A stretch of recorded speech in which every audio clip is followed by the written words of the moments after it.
Ítalo Santos. A gente nunca mais falou sobre ele, não foi?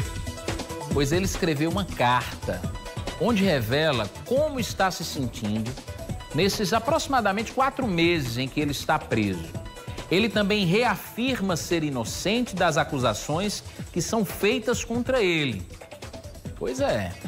Inclusive, amigos e admiradores do influencer fizeram nesse fim de semana uma espécie de vigília na frente do presídio do Roger.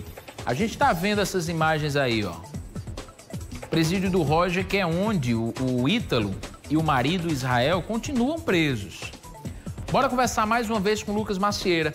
Ele vai trazer todas as informações do que é que tem nessa carta e mostrar pra gente também, né, Lucas, como é que foram esses protestos, nessa vigília que aconteceu lá em frente ao presídio do Roger, dando apoio a Ítalo e ao marido. É com você.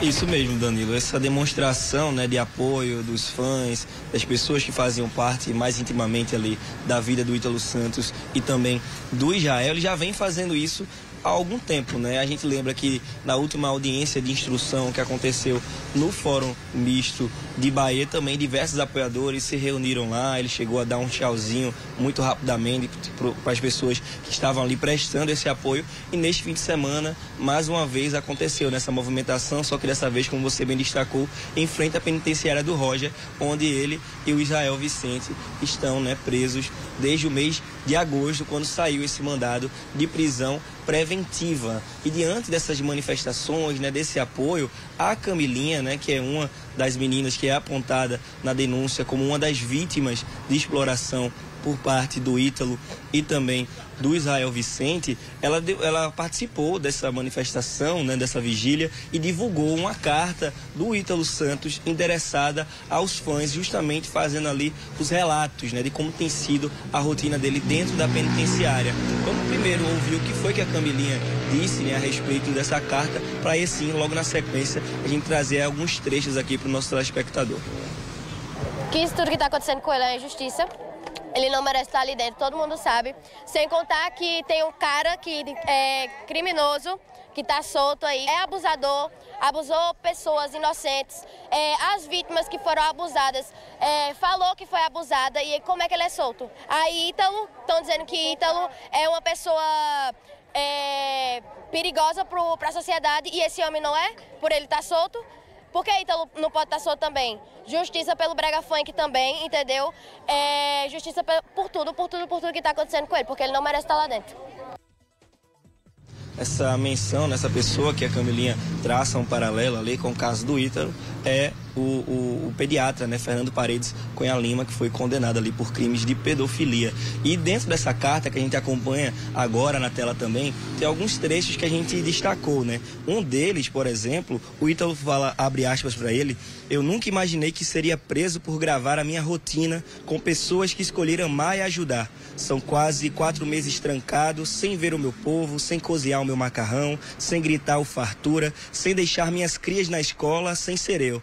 Não dá para explicar a dor de perder a liberdade. Só quem vê o sol nascer quadrado sente e sabe." E aí o Ítalo também faz outras menções, fala que confia ainda na justiça, diz que as pessoas que estão com ele, prestando apoio com ele, vão seguir tendo o apoio dele quando ele sair da prisão. Ele fala, usa esses termos, que o Ítalo dos stories é o mesmo Ítalo da vida real. E ele encerra também essa carta endereçada aos fãs, aos apoiadores, dizendo: eu choro, eu sofro, eu murmuro, mas eu não perdi a fé até que a justiça seja feita. Eu não perdi a esperança de passar o meu Natal fora das grades. Não vou desanimar, resistiremos. Concluiu aí a fala, o Ítalo Santos nessa carta. Inclusive, enquanto ele está escrevendo, ele diz que esse é o único meio que ele tem para se manifestar, para se comunicar com essas pessoas. Então, foi como você disse, Danilo, fazia um tempo que a gente não trazia esse assunto, mas teve essa novidade, diante dessa manifestação em frente à penitenciária do Roger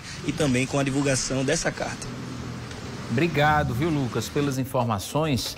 Tem que ter muita responsabilidade para a gente acompanhar esse caso e comentar, principalmente porque essa vigília, esses protestos que aconteceram em frente ao presídio do Roger, pedindo que o Ítalo seja libertado, que ele responda em liberdade pelas acusações que estão sendo feitas contra ele, começaram, depois da decisão da Justiça, de prisão domiciliar para o médico Fernando Cunha Lima, que foi condenado por estupro de vulnerável, por pedofilia.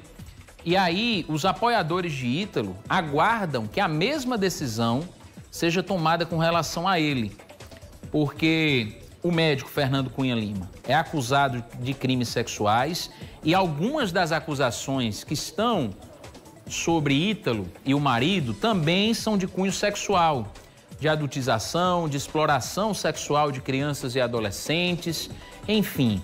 Então, a ideia das pessoas é chamar a atenção da Justiça com relação a essa diferença entre os casos. Mas a gente lembra que, apesar de ter feito um crime bárbaro, absurdo, nojento, o médico Fernando Cunha Lima é um senhor de quase 90 anos de idade, então a Justiça pondera isso com relação ao acontecimento.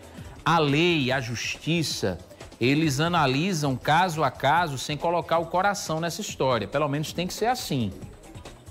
Então, independente do que fez o médico, a condição de saúde dele, a idade avançada, fez com que a Justiça determinasse que ele cumprisse a pena em regime domiciliar, né? Prisão domiciliar. O que os apoiadores e os amigos de Ítalo e do marido, o Israel, querem é que ele tenha pelo menos esse direito de responder ao processo em liberdade, de aguardar o julgamento em liberdade. O que acontece é que pouco antes da prisão, a polícia identificou, o Ministério Público identificou que o Ítalo estava entrando em contato com pessoas-chave da investigação, com testemunhas, com pessoas que podiam, inclusive, atrapalhar as investigações. Ele tentou atrapalhar as investigações. E por conta do alto poder financeiro que tem, a Justiça também temia que Ítalo e o marido fugissem até do país. E aí, meu amigo, depois que fugir, não vai responder por nada, não.